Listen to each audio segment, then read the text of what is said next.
Good afternoon and welcome to another session of Lunch and Learn. And today we'll be discussing something that happens quite often in maintenance matters. And that is if you have a maintenance order that during a stage or some stage during this whole process that you need to apply for an increase or even for a decrease of the maintenance order. So what we'll be discussing today is how to apply for the variation of a maintenance order. And the brief overview of what we will be discussing today would be what is the process that needs to be followed that you could actually request for an increase at the maintenance court. We'll explain to you what is meant by the term good cause as a requirement for a variation of a maintenance order, as well as the documentation that is needed for a variation. We'll also be addressing how to complete the J107 form, that is the form that's needed to apply for maintenance or the increase or the decrease thereof, as well as the factors that the court would consider in such an application for a decrease or for an increase of maintenance. We'll also be discussing the deterioration in the maintenance debtor's financial position and subsequent marriages, as well as the cost of living and how does that affect the variation of the orders, if orders could be made retrospectively and so forth. So this is all that we will be dealing with today. Some logistics. Yes, if you have registered, and welcome to all our online registrations or registrants.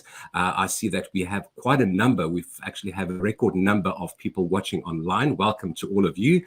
If you have registered on the Lunch and Learn website, then you would have received a link that would allow you to download some of the documentation.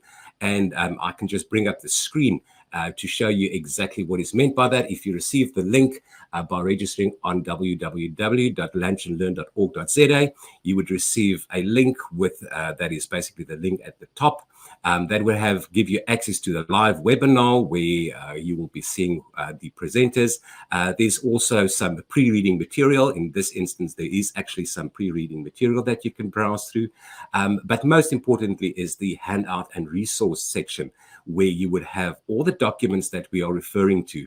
The J107 form, for example, the handout, the slides, the bundle of case law on good cause, extract from the LexisNexis dealing with the rescissions and variations and suspensions of orders, as well as examples of founding affidavits that could be used in maintenance matters. So this is for all the registrants that have registered.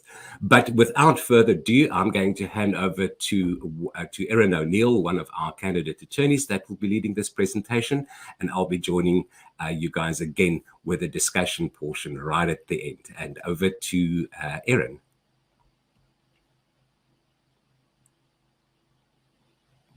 Let's get right into it. So, firstly, is a discussion with reference to case law on when you may request the court for an increase. So there are a few requirements which have to be met before the court will allow you a variation of your original maintenance order. So this is the sufficient reason or adequate cause requirements. This is set out in legislation. So section 16(1)(b) of the Maintenance Act reads that after consideration of the evidence adduced at the inquiry, the maintenance court may, in the case where a maintenance order is in force, this is your original maintenance order, that court may make a maintenance order contemplated in paragraph AI in substitution of such a maintenance order or discharge that maintenance order.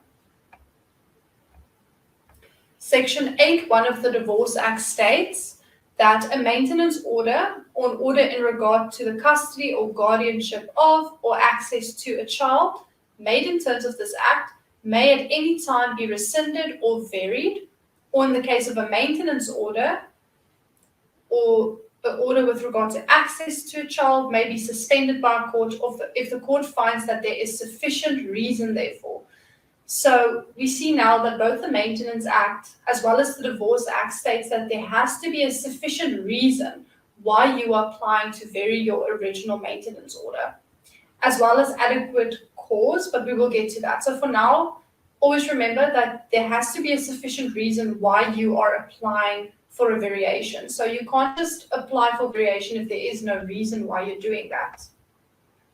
So basically it states that a maintenance order may be varied if the court finds that there's sufficient reason therefore.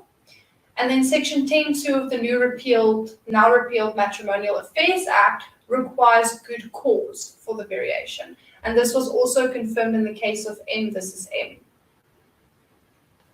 So now your first questions will be, what would be a sufficient reason or an adequate cause to apply for a variation of a maintenance order?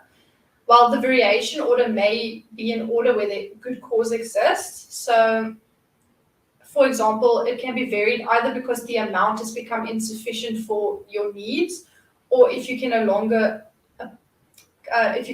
afford to pay the amount of maintenance. So, for example, the increase because the child's needs has increased, because as we all know, things change, your circumstances change, and you might need a little bit more money. So then you can apply for an increase because your circumstances have changed. Or for example, if you are the person paying the maintenance amount, your circumstances might have changed. You might have lost your job, or you might have gotten a new job which pays less, and now your expenses have become more than your income, and therefore now you want to have a decrease in the maintenance amount because you can no longer afford to pay that original amount in the original maintenance order.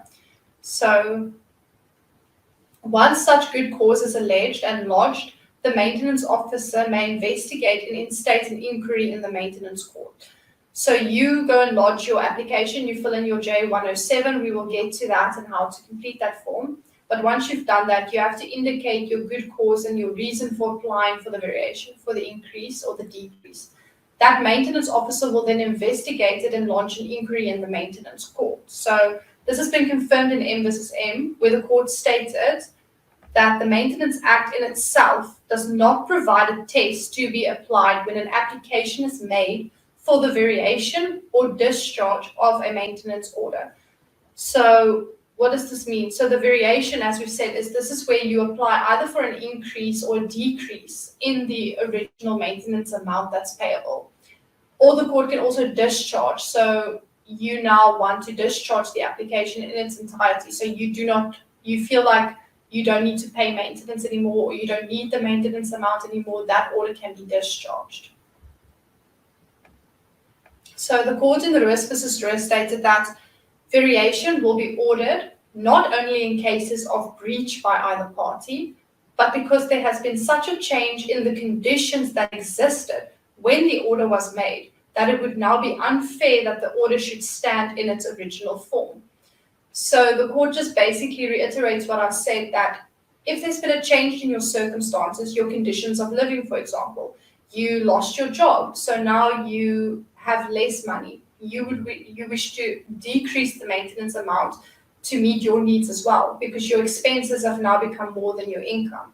Or for example, your conditions have changed and the child's needs have changed, so you require an increase to keep up with the needs of your child. So there's sufficient reason that you are applying for the variation, as well as good cause, because your conditions have changed. And so the original maintenance order is not meeting your needs as of now, and therefore you're applying for the variation. The court in Havenga versus Havenga stated that courts will generally only vary an existing maintenance order where there has been a change in conditions. Otherwise, there would not be a sufficient reason for a change. So this just brings us back to what I've said, that there has to be a sufficient reason why you are applying for the variation. There's been a change in the conditions of living, change in your circumstances, change in employment, for example. All of these things play a role in why you might apply for a variation. But if you're applying for a variation just because you want to, but there's no sufficient reason, the court might not grant that variation because you didn't show that there was sufficient reason for it. An example of this would be if the original maintenance order was obtained 1 month ago, and now a month later you are applying for variation. Your conditions have not changed, your needs have not changed, everything remains the same as it was a month ago. Then the court will not grant that variation order because you have not shown the court that there is sufficient reason and adequate cause why you are applying for this variation. That's just an example of a situation where the court might not grant the variation.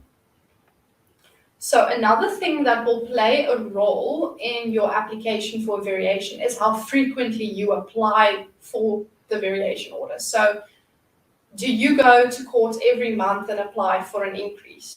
That will play a role in whether the court will grant you that increase. So the frequency of applying for a variation of a maintenance order may also have an effect on the successfulness of your application, especially where an applicant constantly applies to have their maintenance order increased or decreased without a valid or true reason for it.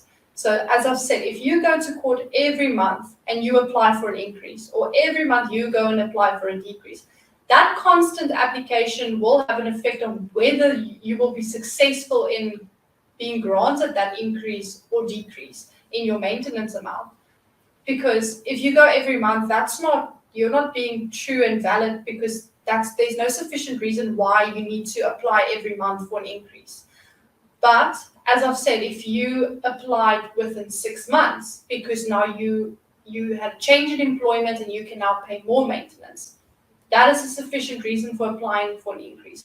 But applying every month without having any change in your circumstances, that is just being constantly applying, and then you won't be successful in that application. So these types of applications may amount to vexatious proceedings. So what does that mean? Well, it just means that you are constantly applying, you are going to court, you want to just get more money every single month, and you don't have sufficient reason for it, so it amounts to vexatious proceedings. So the applicants must only apply for a variation if they really need it and have an adequate cause to apply as such. The court in Cohen versus Cohen and Gravenstein versus Clayton stated that repeated variation applications amount to vexatious steps. So your reason is not true and valid. You are just doing this to go to court, and you're not doing it because you really need that variation. And so don't do that. Just rather only when you have a sufficient reason to apply for the variation. Don't go every month or every other month and apply for a variation if you do not have sufficient reason or adequate cause to apply for such. So the court in Watson versus Watson held that the time between the initial maintenance order and application for variation may still warrant a variation if it is within the children's true interest. What does this mean? Well, as I've said, if you go apply every month, is that really within your child's needs and interests? Or do you just want more money every month? But, for example, if you have applied for the original maintenance order in January, it's been granted. Now, a few months later in June, you now see that the amount given is not sufficient to meet the needs of your child. That may warrant a variation, provided it is in your child's interest. I'm not saying that if you go and apply after a month that it won't be granted, because there is still the possibility that after the initial order was granted a month later, you might have lost your employment. And so you do need a bit more money now. Or, for example, the child had to move from one school to another school, and now those costs are more than the initial cost, which you completed when you did the J101. So then you can apply for a variation because you have reason to do so. Your conditions have changed. All I'm saying is that if you go apply every month without sufficient reason, that will amount to vexatious proceedings. So the court in Darway versus Darway held that frequent variation applications are undesirable and they are unpractical. We've discussed this. The reason why it's unpractical is because you don't really need a variation. So you're just going to court and hoping you will get an increase, but you don't really need that increase right now or the decrease right now. So it's just undesirable, it's unpractical, and it should be avoided. You should rather just go and apply for a variation when you have sufficient reason for such variation. So what does the term good cause as a requirement for a variation of a maintenance order actually mean? So maintenance courts may vary existing maintenance orders if good cause exists. Whether or not a good cause exists has to be assessed on the particular facts of each case. Something that you should always note is that each case is different. No one person will have the same facts, and therefore whether a good cause exists in your circumstances might be different than someone else's circumstances. So don't compare your maintenance application with someone else's, because the facts are not always the same, and therefore whether good cause exists will be assessed based on your facts and your facts only. So sufficient reason and good cause is a prerequisite to applying for a variation of a maintenance order. So what do we mean when we say you need good cause? Well, change in financial position is not necessarily required, but change in financial position can establish a good cause. So as I've said, you've lost your job, and so now you cannot afford to pay the amount of maintenance in terms of the original maintenance order. This can be a good cause as to why you are applying for a decrease. And the burden of proving whether there is good cause to apply for this variation, either the decrease or the increase in the maintenance amount, will lie with the party seeking variation. That person who is now applying in terms of the J107, the person going to court applying for the variation order, that person has the responsibility now to show sufficient reason why they're applying for variation, either in the High Court or the Magistrates Court. So the obligation to prove the good reason, the sufficient reason and good cause why you are applying for a maintenance order, that lies with the person who is approaching the court that day. So if you, as the mom, for example, you now want a variation, you want an increase because the child's needs have changed, you now have to show that there is sufficient reason why you are applying for this variation. Or for example, dad has lost his job. Now he wants to apply for a decrease in the maintenance amount. Dad now has the responsibility to show that reason, so that he lost his employment. The obligation lies with him to prove to the court that there's been a change in his circumstances which now warrant a variation of the original maintenance order. Okay, so there are various factors which can play a role in establishing whether good cause exists. I will quickly read over all of the factors that the court will consider, and then I will go into detail on each one of these factors. So the court will consider these factors not exclusively, but these are the factors that can be considered together, and which might play a role in the successfulness of your variation application. So the first one is failure to establish material circumstances of financial position on or any attempt to mislead the court. Okay, alteration in financial circumstances, spousal maintenance with regard to factors in Section 8 of the Divorce Act, moral considerations, deterioration of maintenance debtors' financial position and the cost of living,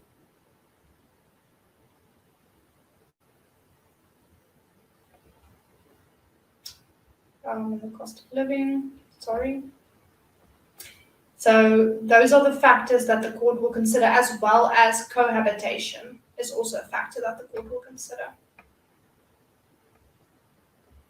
So, failure to establish material circumstances of financial position and or any attempt to mislead the court. So, misleading the court in terms of what your financial position actually is.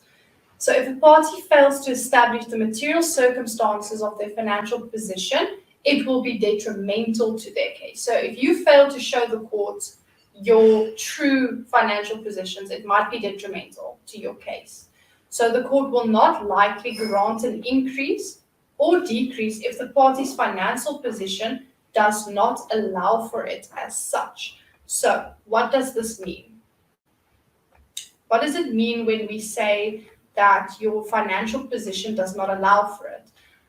So you cannot mislead the court and say that you have lost your job if this is not true, because the court will not likely grant an increase if your position does not allow for it. So a party wishing to apply for an increase must show that their financial position has diminished and that they need more maintenance as a result thereof. So what this means is, how can your financial position be diminished? You have lost your job, or you've applied for a new job, but your pay is now less. This means that your financial position has diminished, or your expenses become more than what you earn. So you now have more expenses to pay because you are paying the maintenance amount, you are paying for schooling fees, or you just have more expenses. Your groceries have gone up.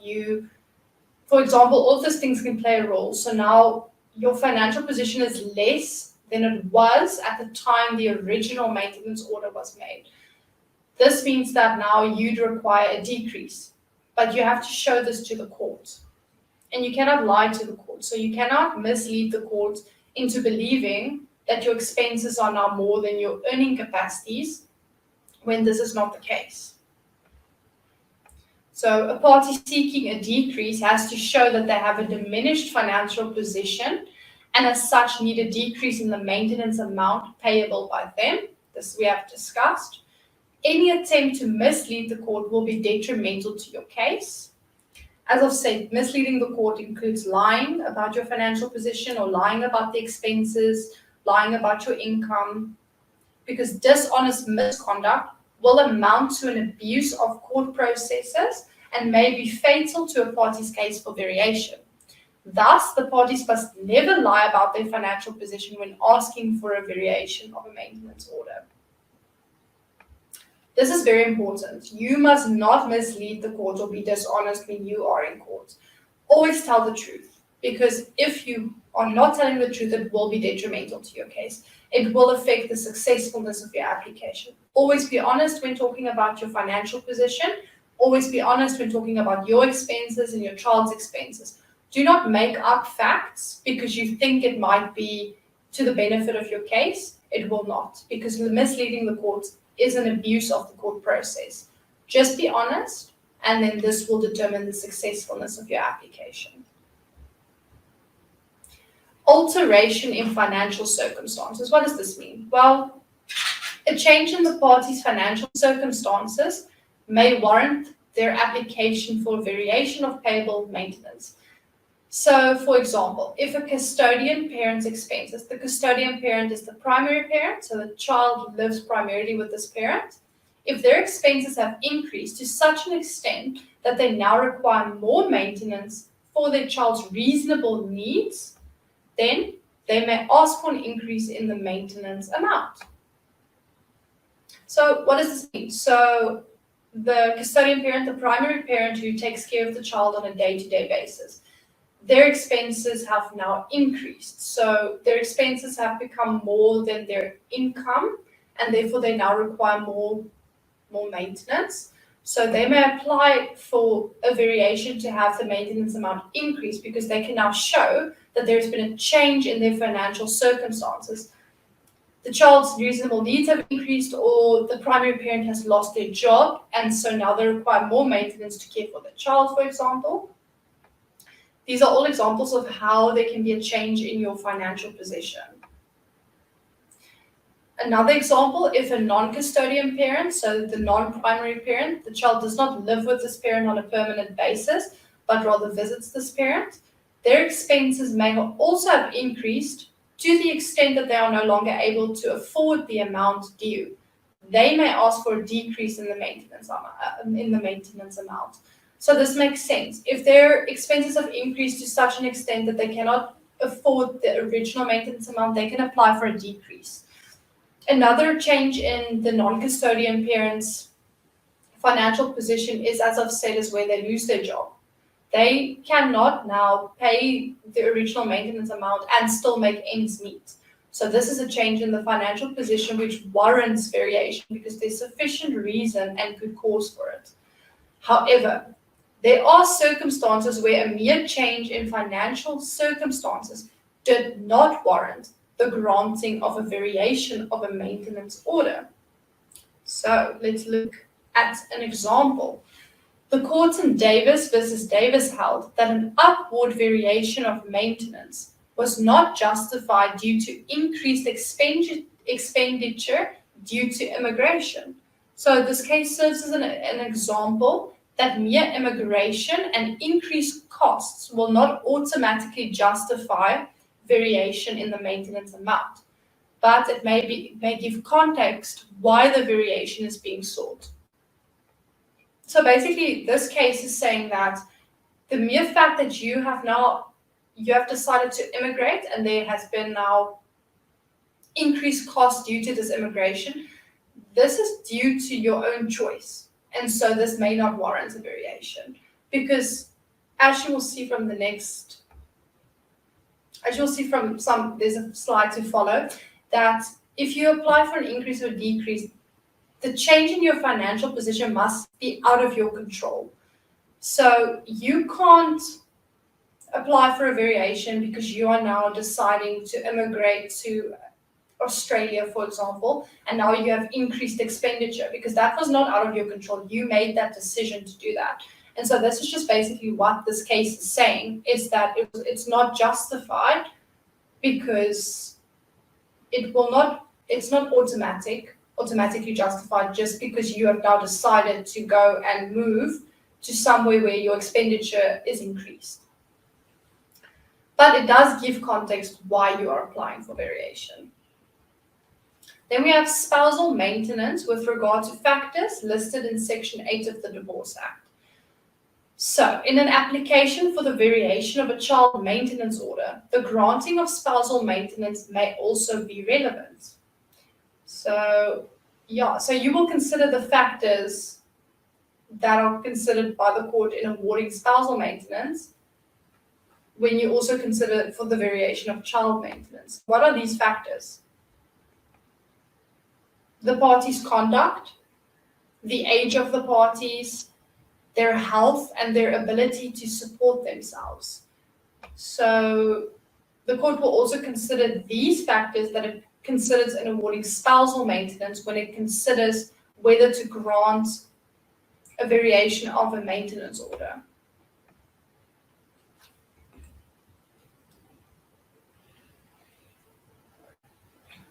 So basically, this is a lot to digest right now, but it just comes down to the same point, is that you need to show the court that there's been a change in your circumstances. You know, your expenses, your employment, or the fact that your child's needs have increased or even decreased. So your financial position is your point of departure, and how your living conditions have changed.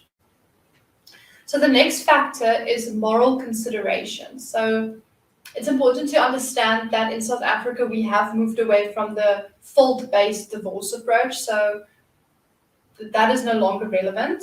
So it does become questionable whether moral considerations or conduct of a party will actually have an effect in whether a court will grant a variation order.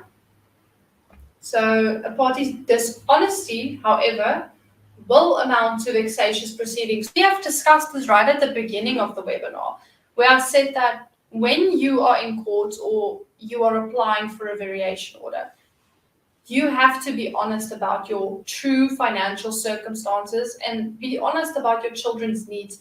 Do not make up facts because you think it will have an effect on the successfulness of your application. This will only be detrimental to your case because you are being dishonest, and it will amount to vexatious proceedings, which is not good. So rather just be honest, because the court will take all these factors in consideration when deciding whether to grant your variation. So be honest. Dishonesty does happen, and it will be detrimental to your case. So, deterioration of maintenance debtor's financial position.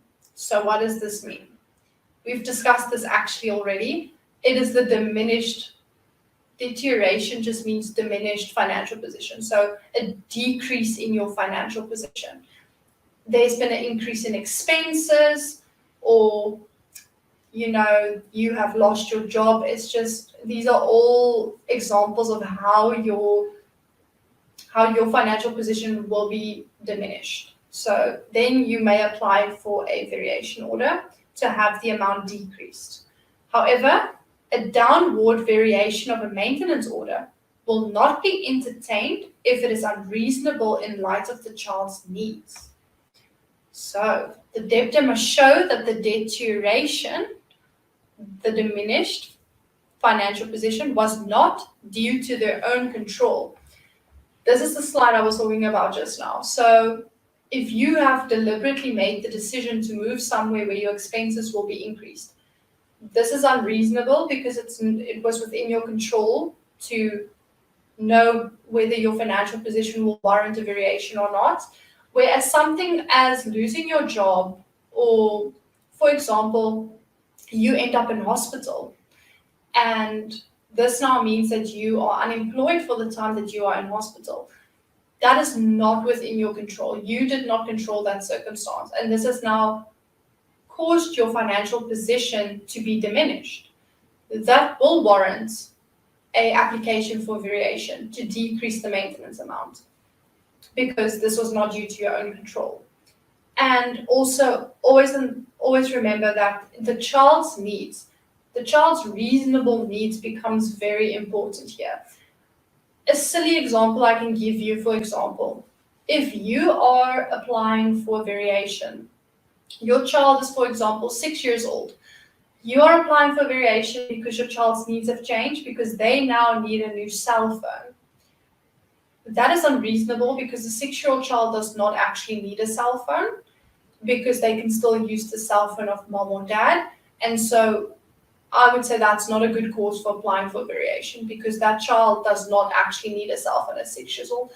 But if the child is, for example, 16 years old, that might be a good reason why you're applying for variation, because that child might need a cell phone because they need to let mom and dad know that they are safe at school, or that they are walking home from school now and they're safe at home. Like, that might warrant a good cause for a variation, but not at 6 years old. That's just a silly example that I thought of just now of how you can, when you apply for a variation, what would be a good reason why you are applying, and also taking into account the reasonable needs of the child.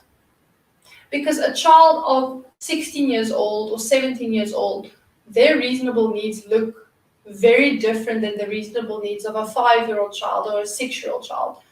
So that should always be taken into account. Cost of living. So the maintenance amount payable will purport to cover the cost of living for the person entitled to maintenance, while still recognizing that the person liable to pay maintenance must also have enough funds for their own respective cost of living. So what does this mean? It just means that the person, the applicant that applied to court for the original maintenance order, that person, they applied for the amount of maintenance to allow their cost of living with the reasonable the reasonable needs of the child. So they need that amount to reasonably also live, if that makes sense. But then also we have to recognize that you cannot ask the respondent to pay a maintenance amount which is unreasonable, which will cause them not to have enough funds to reasonably live themselves. So there needs to be a compromise, because you want to take care of your child, but you also need to take care of yourself, because you still need to eat and you still need a roof over your head, for example. So that's why cost of living becomes important. An increase or decrease in cost of living may therefore justify a variation of a maintenance order. So in the case of Vidovatu versus Vidovatu, this is an example of a successfully proved increased cost of living, which justified the application for variation of a maintenance order. So always remember, this is not a decisive factor. None of them are decisive factors. They are just collectively considered to determine whether a variation is warranted in a particular case, because as we've said, each case is assessed on their own facts. So these factors just show that the applicant has good cause to ask for the variation. So the court in Levin versus Levin confirmed that a sudden unexpected increase in the cost of living will constitute sufficient reason for variation. These are just some examples, more examples of how cost of living will affect this. So, for example, now the cost of living, the rent has gone up due to inflation in the market. So you, instead of paying 5,000 Rand a month's rent, you now need to pay 6,000 Rand a month. And this has reasonably affected your cost of living. This may warrant application for a variation, for an increase, because now you need to pay more rent and food has become more expensive. Your child is growing up, the child is eating more because they are now 16 and they're no longer 5 years old. So all of these factors play a role in why you are applying for a variation. So as I've said, inflation plays a role in the general cost of living. The court in Joffe versus Laubner has taken judicial notice of the impact of inflation on spousal maintenance. And the court in Grosso versus Grosso held that inflation is not a decisive factor and other factors must be considered in conjunction with this factor. But inflation does play a role in your cost of living, because if your rent has gone up, that also means that food prices have gone up and your child might now, as I've said, be older, eating more food, they're packing lunch for school. All of these factors will play a role in why you are now applying for more maintenance. So cohabitation.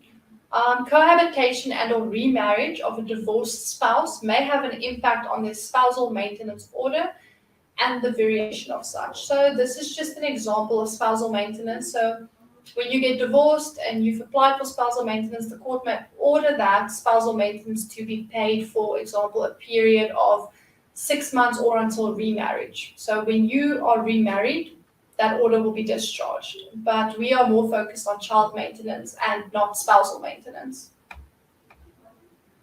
So which documents do you need when you apply for a variation? So firstly, the J107 application form. That is the form that you will complete and you will give that to the court. You will need a complete statement of your income and expenditure and a statement explaining the reasons for the application. So remember, as I've said, it is a requirement that you need to show good cause and sufficient reason for applying. So you will have a statement setting out your reasons and then also a statement of income and expenditure. You will also need the documents that you required when you completed the J101. So your identity document, birth certificate of the child. You can also bring pay slips, stuff like that, indicating all the expenses of the child. It's a very similar process that is followed when you completed your J101 for the original maintenance order. So see it as the same type of process and bring all those documents that you brought initially together with your J107 and your reasons for applying. Okay, so completion of the J107 application form. So we know this is what the form looks like. So it's a substitution or discharge of existing maintenance order. So this is the J107. This will become your best friend when applying for the variation of a maintenance order. You will use this form. Okay, so it is completed. The form will ask you to deal with your current financial position, your income, your expenses. And as I've already stated throughout this webinar, it must be clear that the current financial position, that some change justifies application for a variation. Changing conditions. We've said this a million times today. You just need to prove that there has been a change in your circumstances, in your financial position, which now warrants your application for either an increase or a decrease. So when you apply for your J107, I would also advise going back to the Lunch and Learn webinar where Eugene Opperman discussed the J101 form and how to complete it. That is an in-depth webinar discussing what you should include in your form, how it should be completed. So if you're unsure, consult that webinar again, because the J107 looks substantially similar to the J101. So that would be my advice. If you are unsure how to complete this form, go back to that Lunch and Learn webinar, go through it, work through it. The J107 is substantially similar. The form will require you to detail the reasons for the variation. I've said this, you will also include a statement indicating the reasons why you are applying for this variation order. And as I've said, it's substantially similar to the J101 and will be completed in the same manner. So if you are unsure, please, Mr. Opperman has explained this form in such detail, so beautifully. You can understand it. Go look at that webinar again, and it will guide you through how to complete this form as well. That's why I'm not going over it in today's webinar. There's not enough time to go through the form again. So just go back, drink a tea, and watch through that webinar again, complete it on how to complete the form, because it is substantially similar. So detailing the process that needs to be followed for a variation. As I've said, the process is when you claimed maintenance initially, the same process is followed. You approach the magistrate's court nearest to where you live or work, or where the respondent lives or works.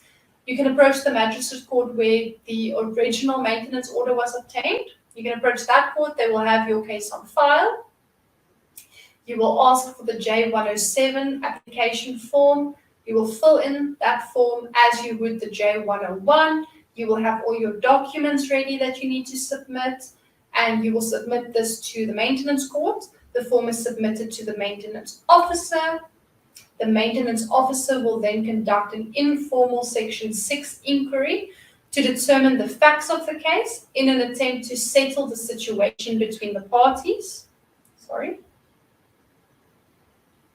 If you are unsure what is meant by a Section 6 inquiry, again, go back. This has been discussed in a Lunch and Learn webinar in great depth, in great detail. Please go watch that webinar again.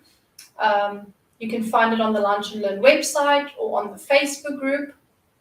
Go watch that video if you're unsure about the Section 6 inquiry. If you need a little bit of a recap, just go and consult that webinar. But then the maintenance officer conducts this inquiry to determine the facts, to see if he can settle the dispute. But if the variation is disputed, so for example, dad is applying for a decrease in the variation order, mom is not happy with this. She is disputing this. She is saying that there has not been a change in financial circumstances. Dad cannot apply for a decrease. No agreement is therefore reached. Then the maintenance officer will send the matter to court for formal Section 10 inquiry. So again, if you're unsure about the Section 10 inquiry, go consult the Lunch and Learn webinar dealing with this. There's not enough time today to go through all of that again, so therefore I'm just referring you back. If you don't remember, just go see again. But if no agreement is reached, it will amount to a Section 10 inquiry. Okay, so what is the effect? So this order, your original maintenance order, is now substituted by a new order. So Section 22 of the Maintenance Act makes it clear that a variation deletes the initial order insofar as expressed by the court. So your initial order is now deleted. It does not exist anymore. Your substituted order becomes your new order that you will follow. So the original order is no longer in force, it has no effect, and it is actually replaced by the varied maintenance order. So what this means, the court has now granted this variation, for example, for an increase. This varied maintenance order becomes the one that you need to follow. So you disregard the original maintenance order. So the original maintenance order said that the respondent needs to pay 1,000 Rand a month, for example. Now the varied order says the respondent needs to pay 2,000 Rand.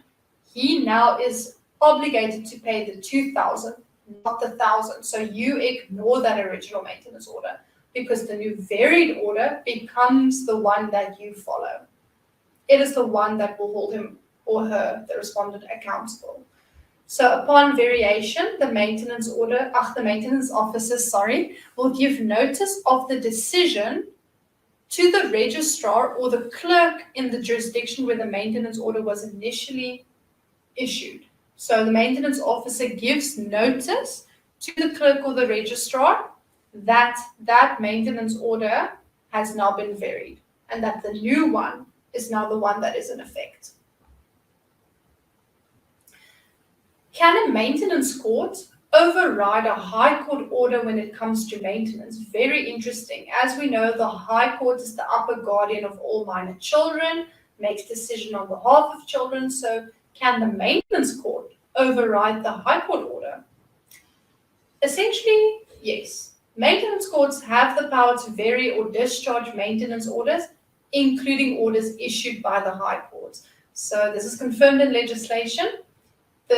This power is conferred upon the maintenance court by the Maintenance Act. So they have this power to vary or discharge a high court order. So they have this order. Any person aggrieved by the decision of a maintenance court, granting, refusing, varying, or discharging a maintenance order is also allowed to appeal to the High Court. So if you, as the respondent, you are unhappy with this new maintenance order which says you need to pay 2,000 Rand, you can appeal to the High Court to have that order discharged or varied again. Okay. So if an application for variation is brought in the High Court and it should have been brought in the Magistrates Court, an order for costs will be refused to a successful applicant unless they demonstrate to the High Court's satisfaction that there were circumstances and reasons justifying the failure to use the Magistrates Court. So just simplified, what this means is that if you brought the application in the High Court, but it actually should have been brought in the Magistrates Court, there will be no cost order granted to the successful applicant. So they will not be granted the cost order. Brief discussion about the increase or decrease of a spousal maintenance order made by a divorce court. So just briefly, because we are actually focused on child maintenance and not spousal maintenance, but Section 8 of the Divorce Act says that a high court or a regional court may vary a maintenance order if the court finds that there's sufficient reason to do so. The onus is on the party seeking the variation to show sufficient reason for it. So a court will consider factors in determining whether there's sufficient reason to vary a spousal maintenance order. So these factors are the income of the parties, the age of the parties, conduct leading up to the divorce, the health of the parties, and their ability to support themselves. All of these factors are considered whether there's sufficient reason to vary a spousal maintenance order. Thank you so much for bearing with me during today's Lunch and Learn webinar. We will now be having a discussion with Mr. Opperman, who is an expert in child maintenance. As you all know, you've been following the Lunch and Learn webinar series. We will now have a discussion with him regarding the variation of an original maintenance order.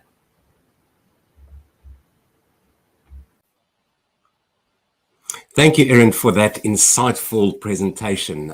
If you have any questions, you're most welcome to email her as well. She will be able to assist you. I just want to discuss and come back and circle around a couple of issues that she has discussed. And one of the things that I think that is also vitally important is that one should distinguish that the variation of maintenance orders relating to children must be distinguished from variation orders for spousal maintenance for divorcing spouses. That is vitally important. Always remember that there's a common law duty of support on the respondent or the father to maintain his child up until a stage that that child is self-supporting, and then up until that stage that the child is self-supporting, that at any stage regarding the best interest of the child that you can apply for an increase for maintenance.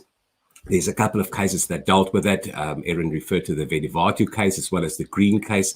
In the Green case, which is a 1976 case, the court actually acknowledged that as children grow older, the cost of maintaining them would increase. That is just a point that I would love to stress and bring forward. Another thing is the frequency of the variation. How often can you ask for a variation? Now, there's not a hard and fast rule. Some of the courts would tell you that you can come once a year. That is absolute rubbish. There's no such thing. In the Watson case, which is 1979 case, the court clearly stated that and held that an application for a variation, for increase, an upward variation, would not be refused if the true interests of the minor children necessitated such a change. With other words, if there is a change in any circumstances, that the variation order would definitely then be heard. We've discussed, and Erin discussed, about the completion of the J107 form. Vitally important that I just would like to stress. If it is a variation order, it means that the one order would be substituted for another order. And please make sure that the maintenance officer substitutes the whole order. What is meant by that? If there's a stipulation in your maintenance order, for example, with regards to payment of medical fees, which is separate than the normal payment of the standard maintenance, or there is a stipulation regarding the payment of Christmas clothes or winter or summer clothes, then ask the maintenance officer to make sure that that portion is also included in the new order. Because what would happen now in terms of the legislation is that the old order would be replaced with a new order. And if the maintenance officer is not cognizant and they do not see that and they do not realize that it needs to be replaced, the whole order, especially the specifics regarding medical and or children's clothing and so forth, and payment of school fees and transport, if that was made a separate order as part of the initial order, and we see that, just be cognizant that that needs to be replaced and it needs to be included in the new order. We see that quite often with high cost divorce orders, where you have a divorce order, you go to the maintenance court for a variation, for upward variation, for increase, with other words, and then only a portion thereof gets substituted. The maintenance officer would just grant you an increase of the amount, but the High Court order actually stipulated that there are certain other provisions that the father also needs to pay. For example, transportation, tertiary education, school fees, and so forth. So vitally important is that you make sure that the whole order of the previous order gets replaced, and every stipulation of the previous order is also included in the new order. Just to come back to another question is about the cost of living. Yes, the court would definitely take into account that the escalating cost of living for households, and that was actually found in the Beekers case, where the court actually held that they would definitely take cognizance thereof. So in the situation where we live now in South Africa, where we have interest rates and so forth, yes, that would actually give you enough reason to ask for an increase for child maintenance. Joffrey versus Lubner, the case that also mentions and refers to that, where the court held that the children's legitimate maintenance demands needs to be met, but in realistic terms. We all know that there is no hard and fast rule of the amounts of the increase, and it all pertains to the best interest of the child. So what is in the interest of the child? If there's a need for the child, if there's a need for increase, then surely the court would definitely entertain that.